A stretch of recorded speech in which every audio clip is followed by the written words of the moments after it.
24,000 foot উচ্চতা, প্রচণ্ড ঠান্ডা আর ঘন্টায় 500 মাইল বেগের ঝোড়ো বাতাস। কল্পনা করুন আপনি একটি বিমানের ভেতরে বসে আছেন এবং হঠাৎ 1 সেকেন্ডের মধ্যে আপনার মাথার উপরের পুরো ছাদটা ছিঁড়ে আকাশে উড়ে গেল। চোখের সামনে শুধুই খোলা আকাশ আর নিচে অসীম সমুদ্র। বিজ্ঞান বলে এই অবস্থায় কারোর বেঁচে থাকার কথা নয়, কিন্তু 1988 সালের এই দিনে ঘটেছিল ইতিহাসের সবচেয়ে অবিশ্বাস্য এক মিরাক্কেল। কিভাবে একটি ছাদহীন ভেঙে পড়া বিমান নিয়ে পাইলটরা অলৌকিকভাবে মাটিতে নেমেছিলেন, চলুন জেনে নেওয়া যাক। তার আগে আপনাদের কাছে অনুরোধ, অবশ্যই এডু প্রগতি চ্যানেলটি সাবস্ক্রাইব করে পাশে থাকবেন। তারিখটি ছিল 28 এপ্রিল 1988 সাল। স্থান আমেরিকার হাওয়াই দ্বীপপুঞ্জ।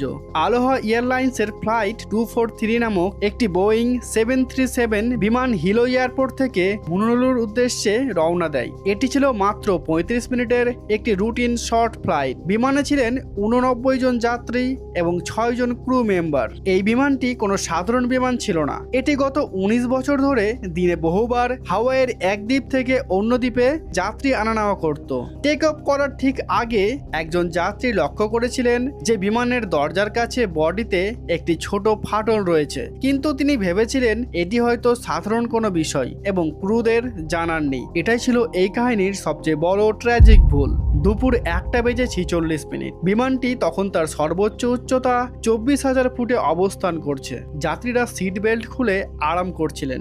ঠিক তখনই ঘটে সেই শকিং ঘটনা। মেটাল ফ্যাডিং বা ধাতুর ক্লান্তির কারণে সেই ছোট ফাটলটি বাতাসের প্রচণ্ড চাপে এক ঝটকায় ফেটে যায়। একটি বিকট এক্সপ্লোসিভ ডিকম্প্রেশন ঘটে এবং বিমানের ককপিটের ঠিক পেছন থেকে ডানার ওপর পর্যন্ত প্রায় 18 ফুট লম্বা ছাদ উপরে বাতাসে উড়ে যায়। এই দুর্ঘটনার পেছনে এমন কিছু শকিং ফ্যাক্ট রয়েছে যা শুনলে আপনার গায়ের লোম খাড়া হয়ে যাবে। ফ্যাক্ট নাম্বার 1, বিস্ফোরণের ঠিক সেই মুহূর্তে প্রধান ফ্লাইট অ্যাটেন্ডেন্ট ক্ল্যারাবেল ল্যান্সিং করিডোরে দাঁড়িয়ে যাত্রীদের কফি দিচ্ছিলেন। ছাদ উড়ে যাওয়ার সাথে সাথে বাতাসের তীব্র টানে তিনি বিমান থেকে সরাসরি শূন্যে ছিটকে যান।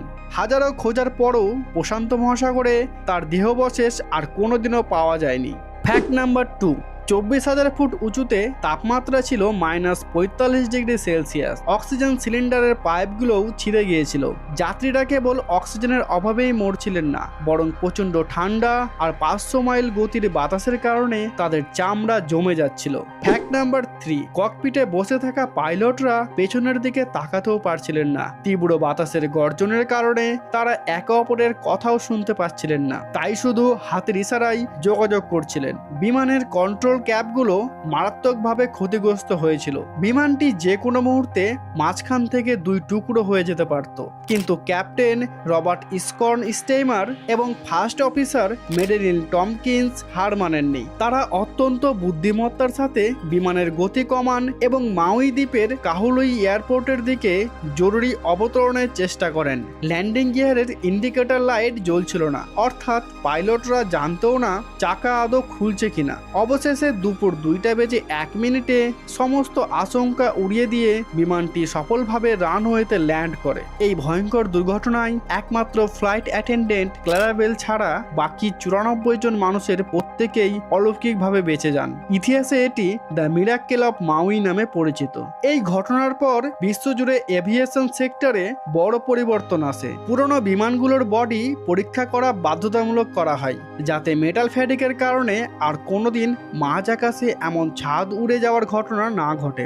আপনার কি মনে হয় এটি কি কেবলই ভাগ্য নাকি পাইলটদের অবিশ্বাস্য স্কিল? কমেন্ট সেকশনে আপনার মতামত জানান। এই ধরনের আরো হাড়হিম করা ঐতিহাসিক ঘটনা জানতে ভিডিওটি লাইক করুন এবং আমাদের চ্যানেল এডু প্রগতি এখনই সাবস্ক্রাইব করে রাখুন। দেখা হবে পরের ভিডিওতে। ধন্যবাদ।